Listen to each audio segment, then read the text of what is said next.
Assalamualaikum warahmatullahi wabarakatuh. Kami dari kelompok 1 akan menjelaskan tentang mapping dan normalisasi. Lanjut.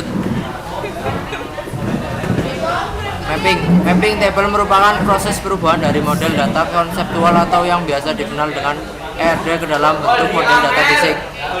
Jadi setelah kita merancang model basis data dengan ERD, tahap selanjutnya yaitu meletakkan entitas-entitas ataupun relasinya ke dalam sebuah tabel.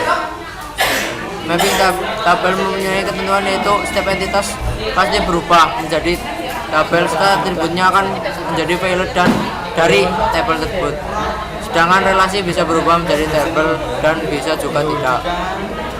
Algoritma atau langkah-langkah yang dilakukan untuk memetakan R diagram ke tabel rasional yaitu sebagai berikut. 1. Untuk setiap entitas kuat EK, buat tabel baru EK yang menyertakan seluruh simple atribut dan simple atribut dari komposit atribut yang ada. Pilih salah satu atribut kunci sebagai primary key. 2. Untuk setiap entitas lemah EH, buat tabel baru EH dengan mengikutsertakan seluruh simple atribut. Tambahkan primary key dari entitas kuatnya owner entity type yang akan digunakan sebagai primary key bersama-sama partial key dari entitas lemah. 3. Untuk setiap multivalued atribut R, buatlah tabel baru R yang menyertakan atribut dari multivalued tersebut. Tambahkan primary key dari relasi yang memiliki multivalued tersebut. Kedua atribut tersebut membentuk primary key dari tabel R. Untuk setiap relasi binari 1 bagi 1, tambahkan primary key dari sisi yang lebih ringan ke sisi entitas yang lebih berat. Suatu sisi dianggap lebih berat timbangannya apabila mempunyai partisipasi total. Tambahkan juga simpel atribut yang terdapat pada relasi tersebut ke sisi yang lebih berat. Apabila kedua partisipasi adalah sama-sama total atau sama-sama partial, maka kedua entitas tersebut boleh digabung menjadi satu tabel. Untuk setiap relasi binari 1 banding n yang tidak melibatkan entitas lemah, tentukan mana sisi yang lebih berat atau sisi n. Tambahkan primary key dari sisi yang ringan ke tabel sisi yang lebih berat. Tambahkan juga seluruh simple atribut yang terdapat pada relasi binar tersebut. 6.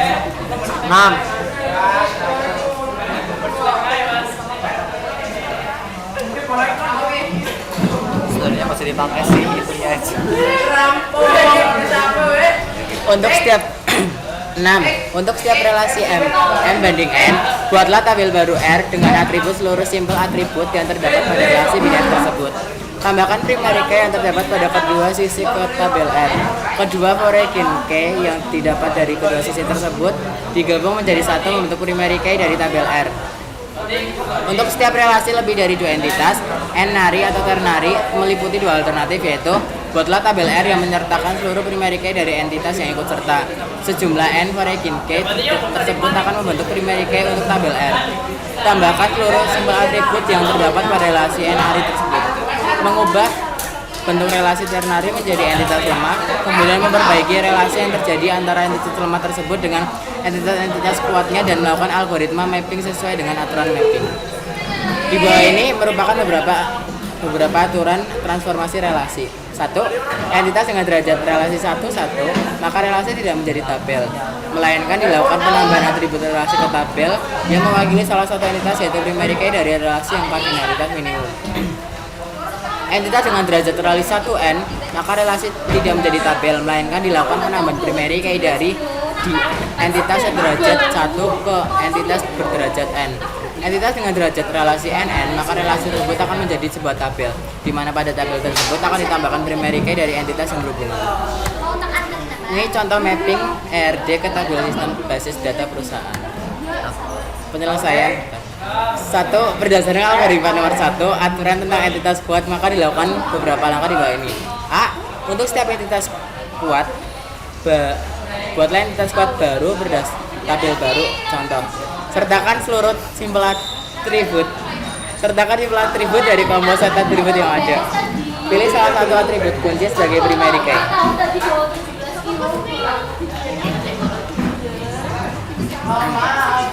Berdasarkan algoritma nomor 2 aturan tentang entitas-entitas lemah.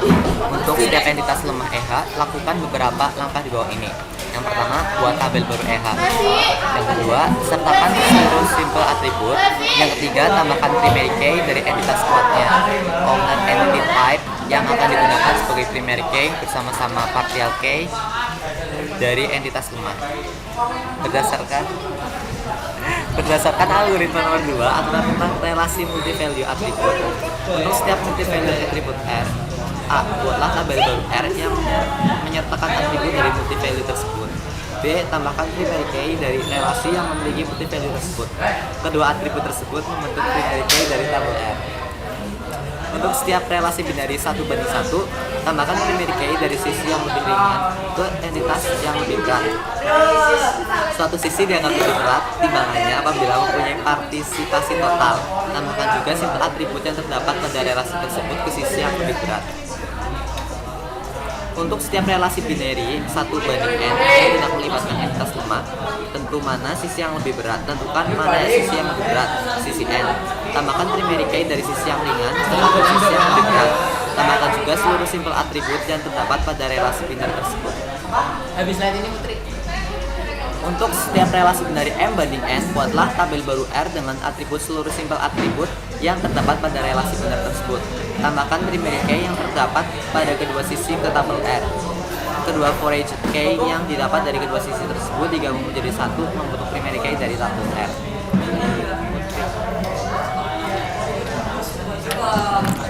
Ini udah diganti belum ya? Udah diganti belum? Untuk setiap relasi n-ary atau ternary, yang pertama buatlah tabel R yang menyertakan seluruh primary key dari entitas yang ikut serta. Jumlah n forage key tersebut akan membentuk primary key untuk tabel R. Tambahkan seluruh simple atribut yang terdapat pada relasi n-ary tersebut. Yang kedua, sama dengan proses yang dilakukan untuk langkah ke-6, karena dalam PRD perusahaan ini tidak ada relasi n-ary, maka langkah ini tidak dilakukan. Dengan menggunakan cara yang sama, dapat dilakukan pemetaan R diagram ke tabel untuk setiap relasi entitas dari R diagram sistem basis data perusahaan A. Normalisasi adalah suatu teknik untuk mengorganisasi data ke dalam tabel-tabel untuk memenuhi kebutuhan pemakai di dalam suatu organisasi. Tujuan dari normalisasi yang pertama untuk menghilangkan kerangkapan data, untuk mengurangi kompleksitas, untuk mempermudah pemodifikasian data. Proses normalisasi, data diuraikan dalam bentuk tabel, selanjutnya dianalisis berdasarkan persyaratan tertentu ke beberapa tingkat. Apabila tabel yang diuji belum memenuhi persyaratan tertentu, maka tabel tersebut perlu dipecah menjadi beberapa tabel yang lebih sederhana sampai memenuhi bentuk yang optimal. Bentuk normalisasi, yang pertama ada bentuk dan normal, yaitu menuju bentuk normal pertama 1n, NF itu menghilangkan perulangan grup dari bentuk normal pertama ke bentuk normal kedua itu menghilangkan ketergantungan sebagian, dari bentuk normal kedua ke bentuk normal ketiga itu menghilangkan ketergantungan transitif, bentuk normal ketiga ke bentuk normal Boyce code itu menghilangkan anomali-anomali hasil dari ketergantungan fungsional, dari bentuk normal Boyce code ke bentuk normal keempat menghilangkan ketergantungan multivalue, bentuk normal keempat ke bentuk normal kelima itu menghilangkan anomali-anomali yang tersisa. Bentuk normal pertama, bentuk normal ke-1 atau NF ini mempunyai beberapa ciri. Setiap data dibentuk dalam flat file atau file data. Yang kedua, data dibentuk dalam satu record demi satu record dan nilai dari field berupa atomic value tidak dapat dibagi-bagi lagi. Tidak ada set atribut yang berulang-ulang atau atribut bernilai ganda atau multi-value. Yang keempat, tidak ada set atribut composite atau kombinasinya dalam domain data yang sama. Bentuk normal kedua mempunyai syarat, yaitu yang pertama bentuk data telah memenuhi kriteria bentuk normal ke-1. Yang kedua, atribut bukan kunci haruslah bergantung secara fungsi pada kunci utama atau primary key. Yang ketiga, sudah ditentukan kunci field, di mana kunci field haruslah unik dan dapat mewakili atribut lain yang menjadi anggotanya. Bentuk normal ketiga atau 3NF. Untuk menjadi bentuk normal ketiga, suatu tabel harus mempunyai ciri-ciri sebagai berikut. 1. Memenuhi bentuk 2NF atau normal kedua. Atribut bukan kunci tidak memiliki dependensi transitif terhadap kunci utama atau primary key. Setiap atribut bukan kunci haruslah bergantung hanya pada primary key dan pada primary key secara menyeluruh. Bentuk normal spot BCNF. BCNF merupakan bentuk normal sebagai perbaikan terhadap 3NF. Suatu relasi yang memenuhi BCNF selalu memenuhi 3NF, tetapi tidak untuk sebaliknya. Suatu relasi yang memenuhi 3NF belum tentu memenuhi BCNF. Sebuah tabel dikatakan memenuhi BCNF jika untuk semua ketergantungan fungsional dengan notasi X, Y, maka X harus merupakan kandidat Y pada tabel tersebut. Bentuk normal tabel 5. Bentuk normal 5NF merupakan terpenuhi jika tidak dapat memiliki sebuah lossless decomposition menjadi tabel-tabel yang lebih kecil. Jika 4 bentuk normal sebelumnya dibentuk berdasarkan fungsional dependensi, 5NF dibentuk berdasarkan konsep joint dependence, yakni apabila sebuah tabel telah didekomposisi menjadi tabel-tabel lebih kecil, harus bisa digunakan lagi untuk menjadi tabel semula, sehingga bentuk normal kelima disebut juga PJNF. Sebagai contoh, terdapat hubungan dealer, yaitu suatu perusahaan distributor kendaraan, dalam hal ini distributor memiliki sejumlah produk kendaraan. Tabel relasional di bawah ini menjelaskan relasi tabel dealer, kendaraan, dan distributor. Konsep dasar normalisasi. Beberapa konsep dasar yang berkaitan dengan normalisasi data. Pertama, ketergantungan fungsional. 2, domain dan tipe data. 3, konsep pre-atribut. Ketergantungan fungsional.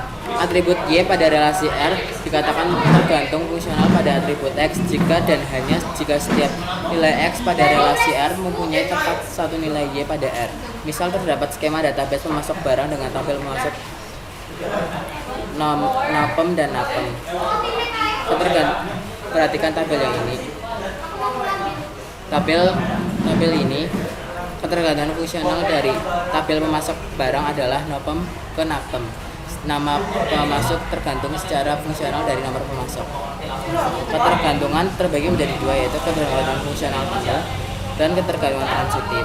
Ketergantungan fungsional penuh adalah atribut Y pada relasi R dikatakan tergantung fungsional penuh pada atribut X pada relasi Y pada relasi R jika Y tidak tergantung pada subset dari X atau bila X adalah K gabungan. Contoh tabel kirim underscore barang, yaitu NOPEM, NAPEM, NOBAR, dan jumlah. Ketergantungan transitif. Atribut Z pada relasi R dikatakan tergantung transitif pada atribut X jika atribut Y tergantung pada atribut X pada relasi R dan atribut tergantung pada atribut Y pada relasi R. Contoh, perhatikan tabel di bawah ini. 2. Domain dan tipe data. Domain memiliki kesamaan arti dengan fungsi tipe data. Tipe data merujuk pada kemampuan penyimpanan data yang mungkin bagi suatu atribut secara fisik tanpa melihat layak atau tidaknya data bisa dilihat dari kenyataan pemakaian. Domain nilai lebih ditetapkan pada batas-batas nilai yang diperbolehkan bagi suatu atribut dilihat dari kenyataannya yang ada. Yang ketiga ada key atribut. Key atribut adalah satu atau gabungan dari beberapa atribut yang dapat membedakan semua baris data atau row dalam tabel secara unik.